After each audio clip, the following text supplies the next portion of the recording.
विदर्भात सगळीकडे आहे आज म्हणजे वाशिम जिल्ह्यात आहे, आपलं दूर हं, वाशिम हिंगोलीकडे आहे, परभणीकडे आहे, हं, जालन्याकडे आहे, त्याच्यानंतर बुलढाण्याकडे आहे, अमरावतीकडे आहे, हं, अकोल्याकडे आहे, यवतमाळकडे आहे, नांदेड, हं, इकडे बीड जिल्ह्यात आहे, लातूर जिल्ह्यात, हं, हं, नांदेड जिल्ह्यात, हं, त्याच्यानंतर धाराशिव, हं, नगर जिल्ह्यात आहे, सोलापूर, हं, सातारा, सांगली, कोल्हापूर, हं, हं, नगर जिल्ह्यात.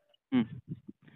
तो 4 तारखेपर्यंत आहे, दररोज हा, वेगवेगळ्या भागात दररोज तर आता असे बरेचसे शेतकरी म्हणत होते की गारपिटीची शक्यता वगैरे आहे का काही आहे. समजा काही आमचे. काही ठिकाणी होणार आहे गारपीट. हो का, कोणत्या भागात होणार आहे सरी? इकडं पश्चिम महाराष्ट्रात आहे. पश्चिम महाराष्ट्रामध्ये. सर ते गारपीट जोरदार होणार की मीडियम होणार? काही काही ठिकाणी होईल जास्त. हो का. विदर्भात बी होईल, कुठं कुठं निश्चित हां हां हां हां थोडी थोडी येईल. हा. हां. तर तुम्हाला तर माहीतच आहे की तुमच्यावरती शेतकरी 100% विश्वास करते. आणि आता सध्या ना, आता हं. मी संभाजीनगर चाललो होतो, आता जालन्याला पाऊस चालू आहे आता.